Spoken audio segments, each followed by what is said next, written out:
Hello everyone, आज के video में साइकोलॉजी पेपर 2 एनसीईआरटी क्लास 12 का चैप्टर 1 को आज हम कंप्लीट करेंगे। इससे पहले हमने टोटल 30 क्वेश्चन कर लिए। इसके बाद आपके चैप्टर 1 में जितने भी क्वेश्चन होंगे आज के वीडियो में आपका कंप्लीट किया जाएगा। तो आज के वीडियो में हम चैप्टर 1 पूरे तरह से कंप्लीट कर लेंगे, जो आपके बीपीएससी 3.0 और स्टेट 2024 के लिए काफ़ी ज़्यादा इंपॉर्टेंट है। उससे पहले आपको बता दें कि अगर आप साइकोलॉजी पेपर 2 को सीरियस हैं एग्ज़ाम को लेकर अपने, तो आप लोग के लिए प्रैक्टिस सेट और थ्योरी दिया जा रहा है, जिसके अंदर आपको 1500 प्लस क्वेश्चन आंसर और साथ में व्याख्या सहित आपको दिया जा रहा है। किसी भी एग्ज़ाम को क्वालिफाई करने के लिए प्रैक्टिस सेट अटेम्प्ट करना काफ़ी ज़्यादा ज़रूरी होता है। अगर आप एनसीईआरटी चैप्टर वाइज़ क्लास 11 और 12 का क्वेश्चन आंसर चाहते हैं, जो अभी आपको कराए जा रहे हैं, उसको लेने के लिए सिर्फ़ आपको 151 पेमेंट करना होगा, जो कि आपके बीपीएससी आयोग द्वारा साफ कह दिया गया है कि किसी भी एग्ज़ाम क्वालिफ़ाई करने के लिए आपका मैक्सिमम क्वेश्चन आपके एनसीईआरटी से ही पूछा जाता है। अगर आप इसका कॉम्बो लेते हो तो सिर्फ़ आपको 300 पेमेंट करना होगा, जिसमें आपका 100% आपका सिलेबस कवर हो जाएगा साइकोलॉजी का। लेने के लिए आप मुझे इस नंबर पे व्हाट्सएप कर सकते हैं या इस वीडियो के कमेंट बॉक्स में आप कमेंट कर सकते हैं। तो चलिए शुरू करते हैं आज का पहला क्वेश्चन।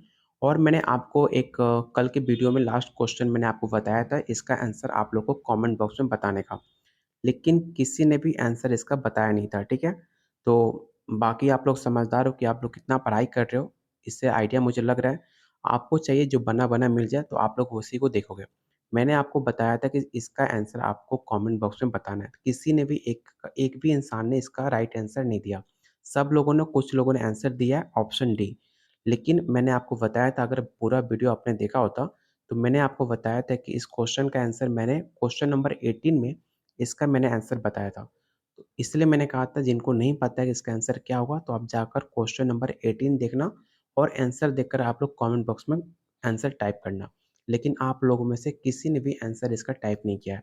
अगर सपोज़ कर लो ये पेपर में अगर आपके पेपर में सवाल पूछ लिया जाए, तो आपको कितना अफ़सोस होगा। आप लोग थोड़ा बहुत ट्राई करो, मेहनत करो, सिर्फ़ आप चाह रहे हो कि बैठो आराम से और यूट्यूब पर सर्च कर लिया, कितने सारे वीडियो देख लिए, कंप्लीट हो गया। इतना करने से कुछ नहीं होगा, जब तक आप अपने मन से कुछ एफर्ट नहीं डालोगे, कुछ सर्च नहीं करोगे, कुछ नहीं होने वाला इससे। तो जाकर अभी भी जाकर वीडियो कंप्लीट आज देखने के बाद कल का वीडियो देखना और इसका आंसर सारे लोग कमेंट बॉक्स में जाकर टाइप करना, इसका राइट आंसर क्या हो जाएगा। क्योंकि ये क्वेश्चन काफ़ी इंपॉर्टेंट है, इसलिए मैं इस क्वेश्चन पे जोर दे रहा हूँ आप लोगों को आंसर टाइप करने का। तो आज का यहाँ से हम स्टार्ट करेंगे क्वेश्चन नंबर 31 से। क्वेश्चन 31 है, निम्नलिखित में कौन बुद्धि परीक्षण नहीं है? इस क्वेश्चन को वीवीआई क्वेश्चन टेक आउट कर लेना। ये सवाल 100% आपके पेपर में पूछा जा सकता है, क्योंकि आपके टीएटी और बिना असाइनमेंट टेस्ट से एग्जाम में क्वेश्चन पूछे गए हैं। पहला ऑप्शन है बिना assignment test, block design test, pass along test, या ऑप्शन डी है टीएटी, जिसको आप टैट भी बोलते हो। तो इसका राइट आंसर क्या होगा? ऑप्शन डी हो जाएगा। टैट जो होता है आपका बुद्धि परीक्षण नहीं होता है। सबसे पहले आपको पता होना चाहिए कि टैट का फुल फॉर्म क्या होता है।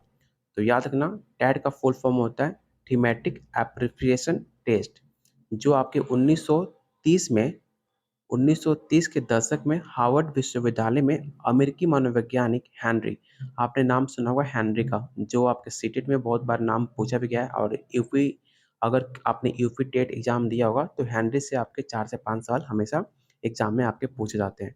तो याद रखिएगा, आपके हार्वर्ड विश्वविद्यालय में अमेरिकी मनोवैज्ञानिक हेनरी ए मरे और क्रिस्टीना दी ने इसका टैट का परीक्षण किया था। ठीक है, टैट परीक्षण किसका करता है? तो याद रखिएगा, टैट परीक्षण आपके किसी भी व्यक्ति का भावनाओं भावनाओं को या प्रेरणाओं या व्यक्तित्व के बारे में अधिक जानकारी के लिए इसका प्रयोग किया जाता है। लेकिन आपका टैट का प्रयोग बुद्धि परीक्षण के लिए कभी नहीं किया जाता है। आपके इमोशन के लिए प्रयोग किया जा सकता है, आपके व्यक्तित्व के लिए प्रयोग किया जा सकता है, लेकिन आपके बुद्धि के लिए कभी भी टैट का प्रयोग नहीं किया जाता है। इसे याद रखना। और टैट का फॉर्म मैंने क्या फुल फॉर्म क्या बताया था, मैं यहाँ पे लिख देता हूँ, आप लोग इसे, नहीं तो आप लोग तो काफ़ी थोड़ा-सा मेहनत करने वाले इंसान लग नहीं रहे हो मुझे, तो मैं यहाँ पर आपको लिख देता हूँ, आप इसे नोट डाउन ज़रूर कर लेना।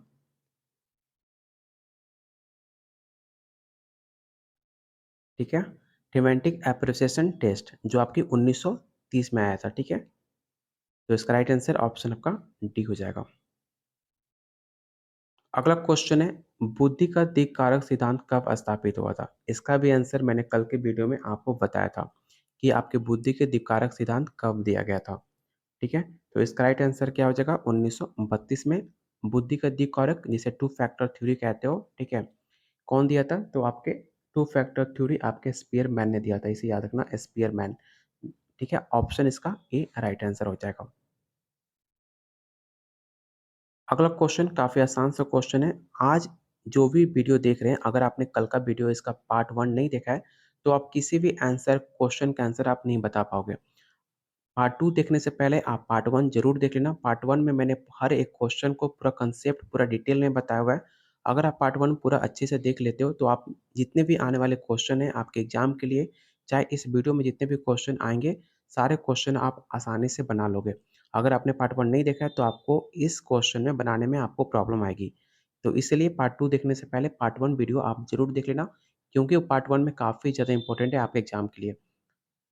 तो आपको बताना है कि एक प्रतिभाशाली बालक को बुद्धि लब्धि कितनी होती है। मैंने कल के वीडियो में आपको अच्छे से बता रखा हूँ। पहला ऑप्शन है 110 से लेकर 125, 130 से 125, 90 से 110 या ऑप्शन डी है इनमें से कोई नहीं। तो इसमें मैक्सिमम लोग गलती आंसर टाइप कर रहे हो, ठीक है? ये जो भी आप आंसर दे रहे हो, सारे लोग का आंसर गलत है, क्योंकि इसका राइट आंसर ऑप्शन आपका डी होगा, इनमें से कोई नहीं।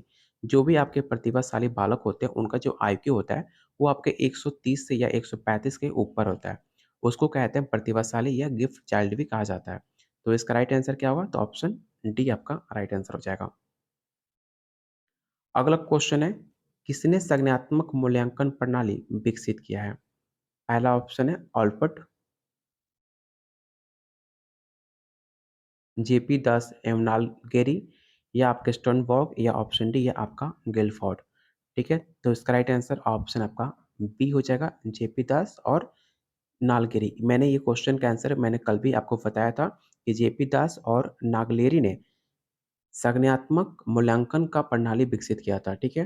तो कब किया था? तो 1994 में किया था। इस साल को भी याद रखना, 1994 में संज्ञानात्मक मूल्यांकन प्रणाली विकसित किया गया था आपके जेपी दास और नाग लेरी द्वारा। तो ऑप्शन इसका बी राइट आंसर हो जाएगा। अगला क्वेश्चन है, अज्ञानात्मक तर्कना को किसने बुद्धि का एक कारक माना है?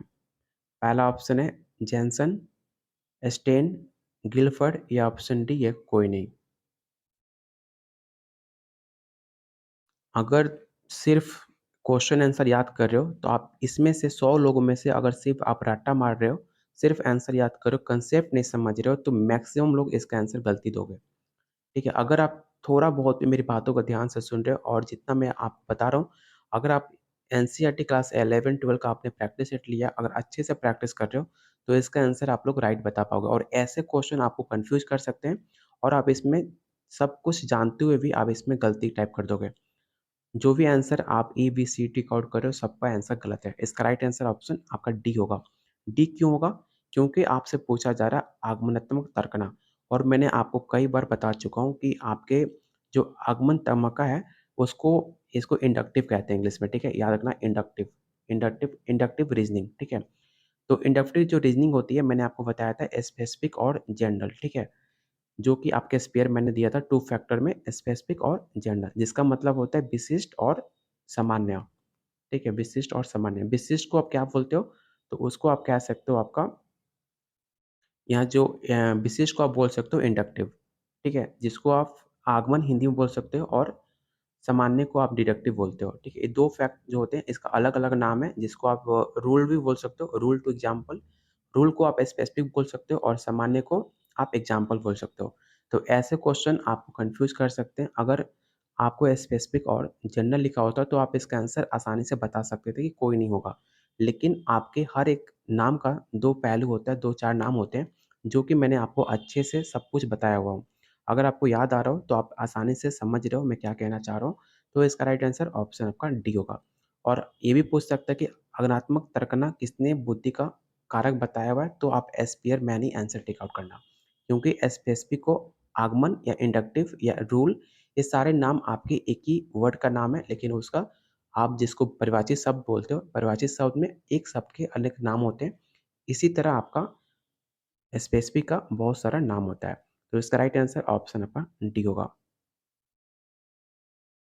क्वेश्चन 36 है, स्टेनबर्ग द्वारा प्रतिपादित बुद्धि के सिद्धांत को किस तरह का सिद्धांत कहा गया है? पहला ऑप्शन है कारक सिद्धांत, सूचना संसाधन सिद्धांत, मानवतावादी सिद्धांत या ऑप्शन डी है इनमें से कोई नहीं। तो इसका राइट आंसर ऑप्शन आपका बी हो जाएगा, सूचना संसाधन सिद्धांत। अगला क्वेश्चन काफ़ी आसान सा क्वेश्चन है। ये भी सवाल मैंने कल के वीडियो में आपको बताया था गार्डनर को लेकर, और क्वेश्चन पहले रीड कर लो। गार्डनर के अनुसार इनमें किस बुद्धि का एक श्रेणी नहीं माना गया, मतलब जो कि आपके गार्डनर साहब ने टोटल 8 बुद्धि के प्रकार बताए थे। तो आपको बताना है कि जो 8 बुद्धि के जो प्रकार थे, उनमें कौन-सा ऑप्शन आपका 8 बुद्धि के अंतर्गत नहीं आता है। ठीक है? तो ऑप्शन चारों रीड करो और बताओ कौन-सा ऑप्शन है जो आपके टॉप 8 गार्डनर की बुद्धि में शामिल नहीं है। तो इसका राइट आंसर ऑप्शन आपका सी हो जाएगा, जी कारक। जस्ट मैंने आपको बताया था कि जी कारक और आपका स्पेसिफिक कारक जो एस कारक बोल सकते हो, और जी कारक आपके स्पेयरमैन ने दिया था। तो ऑप्शन आपको देखते ही इसका राइट आंसर आपको बता देना चाहिए था कि ऑप्शन इसका सी राइट आंसर होगा। और टोटल आपके 8 बुद्धि के सिद्धांत दिए थे आपके गार्डनर साहब ने, इसे भी याद रखना। तो ऑप्शन इसका सी राइट आंसर हो जाएगा। कोई भी आपके मनोवैज्ञानिक में सबसे आसान है नंबर लाना। बस एक चीज़ को हर देखो, रट्टा मारोगे ना कोई भी क्वेश्चन आपको याद नहीं होगा। सबसे आसान सब्जेक्ट मानता हूँ मनोवैज्ञानिक, क्योंकि हर एक चीज़ दूसरे क्वेश्चन से रिलेटेड होता है। अगर आप अच्छे से हर एक क्वेश्चन को कंसेप्ट से समझोगे, तो आपको मज़ा भी आएगा पढ़ने में, क्योंकि साइकोलॉजी से अच्छा सब्जेक्ट कोई हो ही नहीं सकता। ठीक है? और इसमें ऐसे सब क्वेश्चन होते हैं जो आपके एक क्वेश्चन से दूसरे क्वेश्चन आपको रिलेट करता है। अगर एक क्वेश्चन को आंसर पूरा डिटेल में पढ़ लोगे, तो आने वाले 4 क्वेश्चन आसानी से आप बता पाओगे। इसलिए मैं कह रहा हूँ सिर्फ़ आंसर याद मत करो, आपके पास टाइम है। अभी तक आपका एग्ज़ाम का डेट क्लियर हुआ नहीं है कि आपका पेपर कब होगा। जितने भी पेपर 2 वालों हैं, कभी अभी तक उनका डेट क्लियर नहीं हुआ है एग्ज़ाम का। तो आप लोग के पास अभी टाइम है, बिल्कुल भी हड़बड़ा कर सिर्फ़ आंसर रट्टा मत मारो। अभी से अभी टाइम है, आराम-आराम से पढ़ो। दिन भर में अगर 4 से 5 घंटे भी पढ़ लेते हो, एनफ है स्टेट एग्ज़ाम क्वालीफाई करने के लिए। अगर बीपीएससी की तैयारी कर रहे हो, तो बीपीएससी में कम से कम ट्राई करो 6 से 8 घंटा पढ़ने का, क्योंकि एग्ज़ाम काफ़ी फ़ास्ट है, तो आपको 6 से 8 घंटा पढ़ना होगा। अगर आप 6 से 8 घंटा पढ़ते हो, तो 1 दिन में आप क्लास 11 को आसानी से ख खत्म कर दोगे। लेकि लेकिन आप लोग ट्राई करना चाह रहे हो, सीरियस हो, तो आराम से क्वालीफाई कर सकते हो। ठीक है? अब सिर्फ़ क्योंकि टाइम बहुत है, तो सिर्फ़ रट्टा मत मारो, थोड़ा-सा कंसेप्ट क्लियर करते चलो। आराम से पेपर कोई भी क्वेश्चन आए, कितना भी लैंग्वेज लेंदी हो, कितना भी क्वेश्चन घुमा के दे, आप आराम से बना लोगे। लेकिन दिक्कत किनको होगा? देखो, अगर स्टेट का पेपर जिनको देना है, अगर उनका एग्ज़ाम पास में होता, अगर वो रट्टा मारते तो कोई दिक्कत नहीं था, वो एग्ज़ाम क्वालीफ़ाई कर सकते थे। लेकिन जिनका पेपर बीपीएससी का है, वो सिर्फ़ रट्टा मारोगे, कोई फ़ायदा नहीं होने वाला। अगर किस्मत आपका अच्छा है, तो जो आप रट्टा मार के जाओगे, अगर वो एग्ज़ाम में आ गया, तो अब तो आपकी किस्मत अच्छा है, तो आप क्वालीफ़ाई कर जाओगे। लेकिन अगर आप सिर्फ़ अच्छे से कंसेप्ट क्लियर करके जाओगे, तो क्वेश्चन का जो पैटर्न है, कैसा भी आए, कैसा भी लैंग्वेज में क्वेश्चन पूछ ले, आप पेपर आराम से क्वालीफ़ाई कर लोगे, आराम से क्वेश्चन को सॉल्व कर लोगे। तो इसलिए मैं कह रहा हूँ, अभी आपके पास टाइम है, अच्छे से 5-6 घंटे पढ़ो। कोई भी क्वेश्चन में डाउट होता है, आप कमेंट करो, मुझे टेलीग्राम पे मैसेज कर सकते हो। यहाँ तक कि मैंने आपको अपना नंबर भी दिया हुआ है, आप नंबर पे मुझे क्वेश्चन भी पूछ सकते हो। इतना कुछ आपको सपोर्ट किया जा रहा है और आपके तरफ से कोई भी एफर्ट नहीं दिख रहा। इसलिए मुझे दुःख होता है कि आप लोग के पास इतना अच्छा मौका भी है, सब कुछ आपको दिया जा रहा है, फिर भी आप ट्राई कुछ नहीं कर रहे हो। तो ट्राई करो, कोई भी दिक्कत हो आप कमेंट करो, इतना कुछ कोई भी नहीं करने वाला। इतना अच्छा सजेशन अगर कोई भी मेरे टाइम पे कोई गाइड करने वाला भी नहीं था, आपको गाइड किया भी जा रहा है, तो आप कोई भी एफर्ट अपनी तरफ से देना नहीं चाहते हो। जो देखकर बुरा भी लगेगा, बाद में आपको समझ में आएगा जब आप एग्ज़ाम दे दोगे, जब आपका रिज़ल्ट आएगा तो आपको अफ़सोस होगा। मैं नहीं चाह रहा कि आप कोई भी इंसान एग्ज़ाम के बाद अफ़सोस करे, मैं चाहता हूँ हर कोई जो मेहनत कर रहा है, उसका पेपर 100% क्वालीफ़ाई होना चाहिए। ठीक है? तो आप लोग सीरियस होकर जब तक आपका एग्ज़ाम का डेट क्लियर नहीं आ रहा, क्योंकि पेपर आपका मार्च लास्ट तक तो हो ही जाएगा। अभी आपके पास टाइम है, प्रॉपर अच्छे से कंप्लीट करो और ईज़िली पेपर क्वालीफ़ाई कर लोगे। तो इसका राइट आंसर मैंने आपको बता दिया, जी कारक होगा, क्योंकि जी कारक और एस कारक आपके स्पेयरमैन ने दिया था, ना कि गार्डनर साहब ने। तो इसका राइट आंसर ऑप्शन आपका सी होगा। क्वेश्चन 38 है, व्यक्ति की किसी विशेष क्षेत्र की विशेष योग्यता क्या कहलाती है?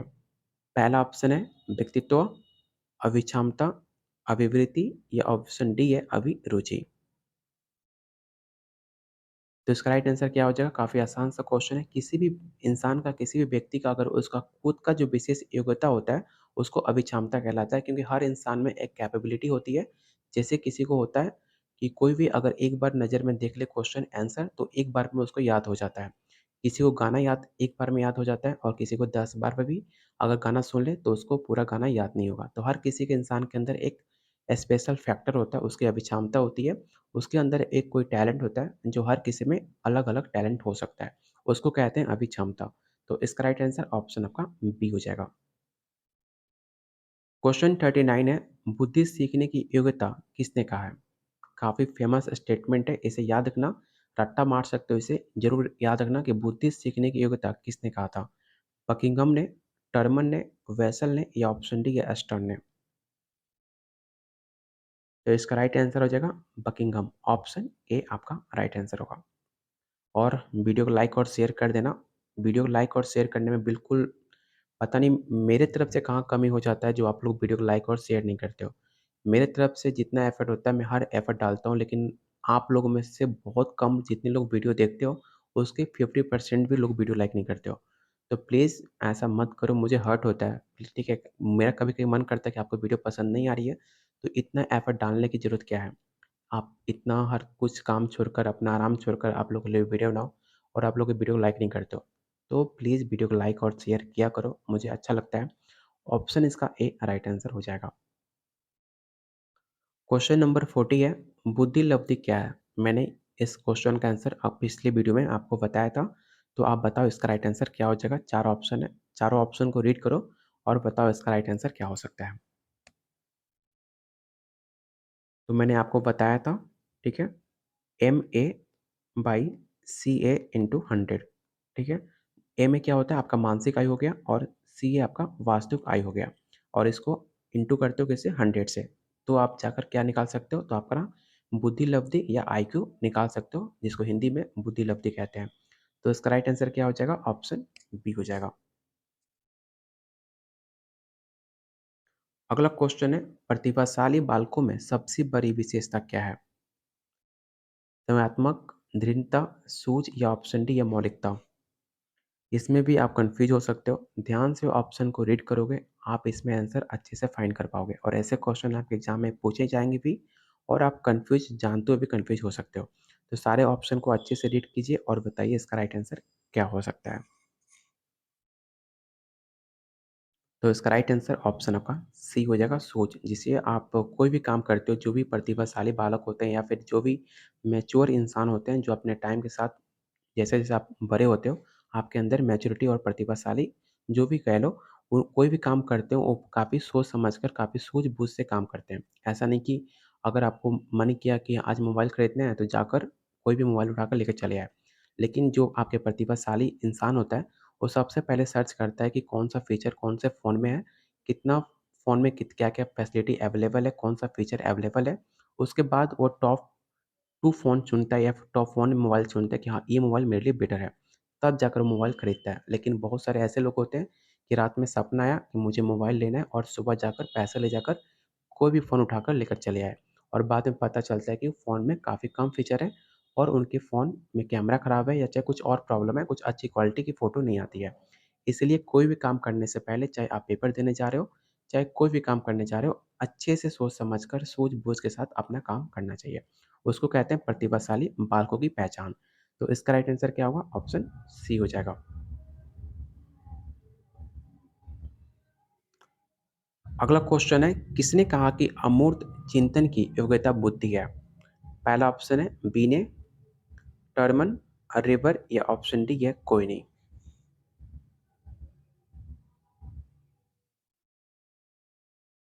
तो इसका राइट आंसर हो जाएगा ऑप्शन बी, टर्मन। ठीक है, टर्मन से एक सवाल और मैंने आपको बताया था कि टर्मन ने, जो उनका पूरा नाम क्या था, लेविस टर्मन।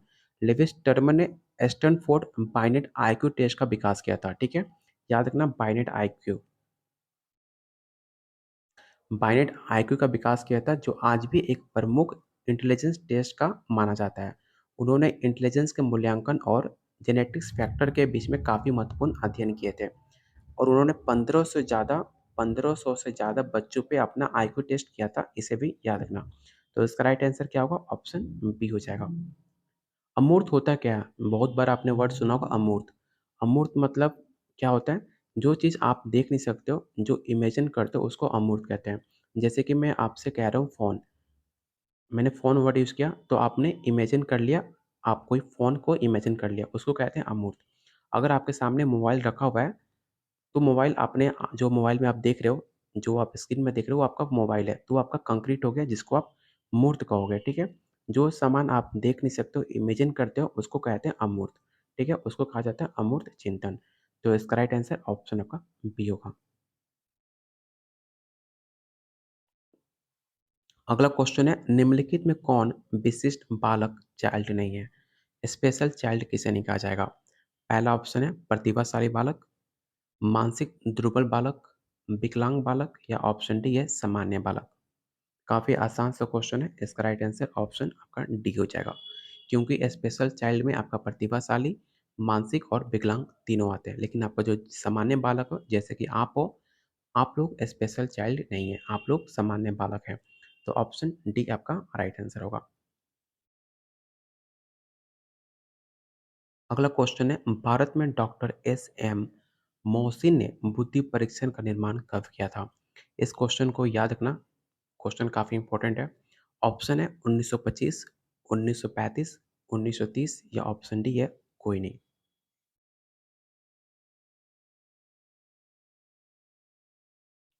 तो इसमें आपका राइट आंसर क्या हो जाएगा? 1968। याद रखना भारत में डॉक्टर एस एम मोहसिन ने बुद्धि परीक्षण का निर्माण 1968 में किया था, इसलिए इसका राइट आंसर ऑप्शन आपका डी होगा। अगला क्वेश्चन है किसने कहा कि अमूर्त चिंतन की योग्यता ही बुद्धि है? तो जस्ट एक सवाल हमने अभी किया था, क्वेश्चन आपका रिपीट है, तो ऑप्शन टेबर।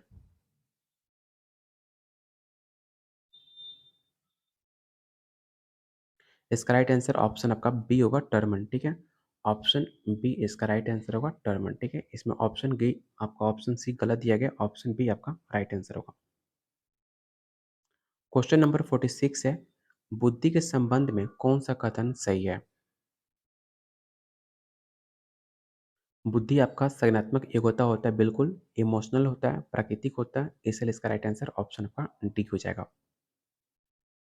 क्वेश्चन 47 है आपको बताना है कि निम्नलिखित में कौन सबसे अधिक विश्वसनीय परीक्षण है? मतलब आपको बताना है कि निम्नलिखित में कौन सबसे ज़्यादा स्टैंडर्डाइज़्ड, ठीक है, परीक्षण माना जाता है? मनोवृत्ति, व्यक्तित्व, बुद्धि या ऑप्शन डी है अभिप्रेरणा। इस क्वेश्चन को ज़रूर वीवीआई क्वेश्चन टिक आउट कर लेना और याद रखना कि सबसे विश्वसनीय परीक्षण आपको बुद्धि परीक्षण को माना जाता है। तो इसका राइट आंसर क्या हो जाएगा? ऑप्शन सी होगा। अगला क्वेश्चन है निम्नलिखित में किसे मनोवैज्ञानिक विशिष्टता साइकोलॉजिकल एट्रीब्यूट में सम्मिलित नहीं है? पहला ऑप्शन है मूल्य, व्यक्तित्व, परीक्षण या ऑप्शन डी है अभिरुचि।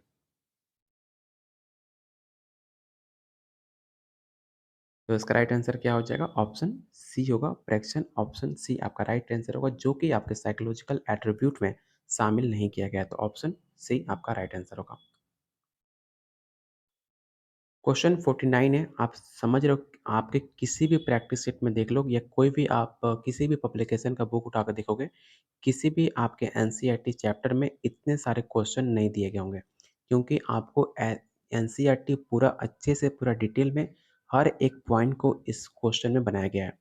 किसी भी चैप्टर से 50 क्वेश्चन नहीं बनाए जा सकते हैं जैसे कि हमने बनाया हुआ है क्योंकि आप लोग के लिए हमने काफ़ी मेहनत किया है, हर एक पॉइंट से जितना पॉसिबल हो सकता था क्वेश्चन बनाए जा सकते थे, हमने सारे क्वेश्चन को बनाए हुए हैं क्योंकि एक भी क्वेश्चन आपके एनसीईआरटी से स्किप ना हो। जितना पॉसिबल था हमने उतना क्वेश्चन बनाने की कोशिश किया हुआ है। तो आपको बताना है कि 49 नंबर क्वेश्चन का आंसर क्या हो सकता है कि मनोविज्ञान में मूल्यांकन विधि जिसे आप इंग्लिश में असेसमेंट मेथड कहते हैं उसका कौन सा टूल नहीं है?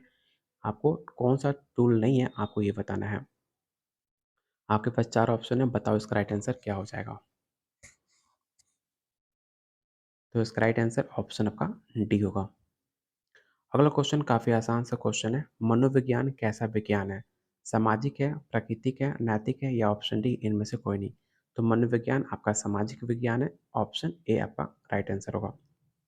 क्वेश्चन 51, किस मनोवैज्ञानिक ने बुद्धि को अमूर्त सिंबल के अर्थ में परिभाषित किया है? याद रखना अमूर्त, अमूर्त देखकर कोई भी आंसर टिक आउट मत कर देना। पूछा जाए अमूर्त सिंबल का, ठीक है, या अमूर्त बुद्धि, अमूर्त बुद्धि आपके थॉर्नडाइक ने दिया था, और जब पूछा जाए अमूर्त सिंबल का, तो अमूर्त सिंबल आपके टर्मन ने दिया था। ठीक है, तो इस दोनों वर्ड में कंफ्यूज नहीं होना है। अमूर्त बुद्धि आपके थॉर्नडाइक ने दिया था और अमूर्त सिंबल आपके टर्मन साहब ने दिया था। तो इसका राइट आंसर ऑप्शन आपका सी हो जाएगा। क्वेश्चन नंबर 52, बुद्धि तथा सृजनात्मक बीच कैसा संबंध है? पॉजिटिव, नेगेटिव, तटस्थ या ऑप्शन डी है मध्यम? तो इसका राइट आंसर क्या हो जाएगा? आपका ऑप्शन ए हो जाएगा पॉजिटिव। अगर आपके पास बुद्धि है और आपके पास कोई भी काम करने का पास टैलेंट है, तो आपके लिए वो पॉजिटिव हो जाता है।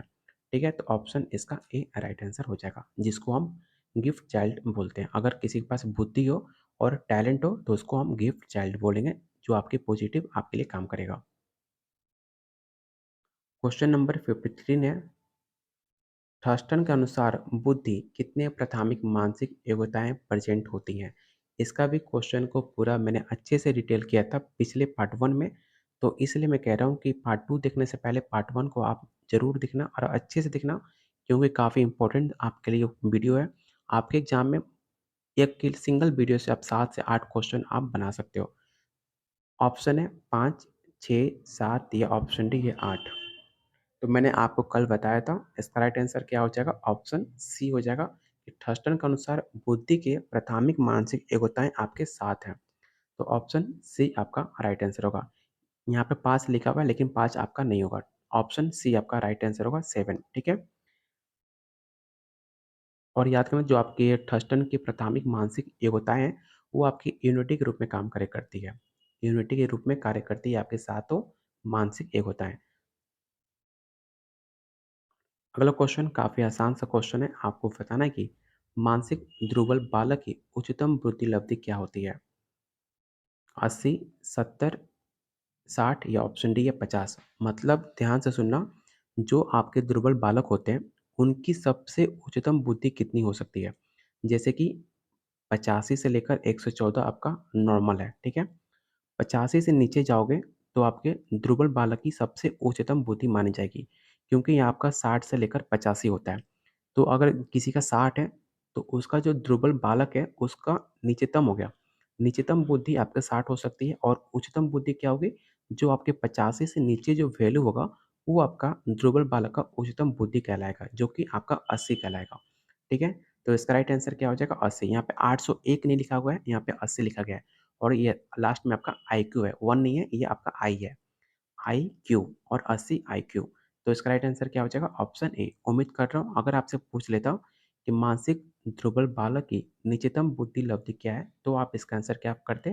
तो तब इसका आंसर आप 60 टिक आउट करते हो। लेकिन आपसे उच्चतम पूछा गया है, तो उच्चतम कितना हो सकता है? जो आपके 85 से जो वैल्यू नीचे आपको सबसे पहले मिल जाएगा, वो आपका उच्चतम बुद्धि कहलाएगा। तो इसका राइट आंसर क्या होगा? ऑप्शन ए राइट आंसर हो जाएगा। क्वेश्चन नंबर 55, मानसिक उम्र मापक क्या है? वास्तविक आयु, बुद्धि के निरपेक्ष? इसका राइट आंसर क्या हो सकता है? तो इसका राइट आंसर ऑप्शन आपका बी होगा, बुद्धि के निरपेक्ष स्तर को, जिसको हम मानसिक उम्र मापक कहते हैं। तो ऑप्शन बी आपका राइट आंसर होगा। अगला क्वेश्चन, बुद्धि के दिक् कारक सिद्धांत के प्रतिपादन किसने किया? ये सवाल तो मैंने कई बार आपको बता चुका हूँ, तो सबको पता है कि बुद्धि के दिक् कारक सिद्धांत आपके स्पेयर मैन ने दिया था। कौन कौन सा? जी फैक्टर और S factor, general to specific. तो ऑप्शन बी आपका राइट आंसर हो जाएगा। चलो, टोटल आज आपके 56 क्वेश्चन थे, और हमने क्लास 12 के चैप्टर 1 का टोटल 56 क्वेश्चन हमने कंप्लीट कर लिया, और काफ़ी इम्पोर्टेंट आपका चैप्टर था। दोनों वीडियो बिल्कुल मिस मत करना। ये अकेले टॉपिक से, अकेले चैप्टर से आपके एग्जाम में 7 से 8 सवाल आपको देखने को मिलेगा आपके एग्जाम में। इसलिए इस चैप्टर को अच्छे से कंप्लीट करना। 56 क्वेश्चन को रट्टा मार लेना एकदम 100%, कोई भी क्वेश्चन स्किप मत करना, ठीक है? और प्लीज़ आप लोग वीडियो को लाइक और शेयर करते रहा करो, बार-बार बोलने की ज़रूरत ना पड़े मुझे। और जिनको प्रैक्टिस सेट चाहिए आप मुझे इस नंबर पे व्हाट्सएप कर सकते हो, जिसके अंदर आपको 1500 प्लस क्वेश्चन आंसर और सॉल्यूशन के साथ दिया जाएगा और साथ में आपको थ्योरी भी दिया जा रहा है।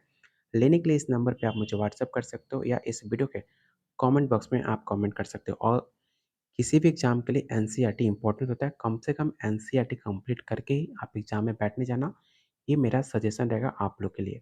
जो आपको सिर्फ़ 151, जो कि आपके पॉकेट मनी से काफ़ी ज़्यादा कम रेट में दिया जा रहा है। तो लेने के लिए आप मुझे इस नंबर पे व्हाट्सएप कर सकते हो और आप इसका कॉम्बो लेकर 100% आपका सिलेबस कवर हो जाता है आपके कॉम्बो लेने में। और आप लोग को बता दूँ, डेली 5 बजे लैंग्वेज पेपर और डेली शाम को 6 बजे आपका जीके जीएस का क्लास चलता है, जो आपके बीपीएससी एग्ज़ाम के लिए काफ़ी ज़्यादा इम्पोर्टेंट है। तो उस वीडियो को भी ज़रूर देखना, क्योंकि आपके एग्ज़ाम के लिए काफ़ी इम्पोर्टेंट होने वाला है।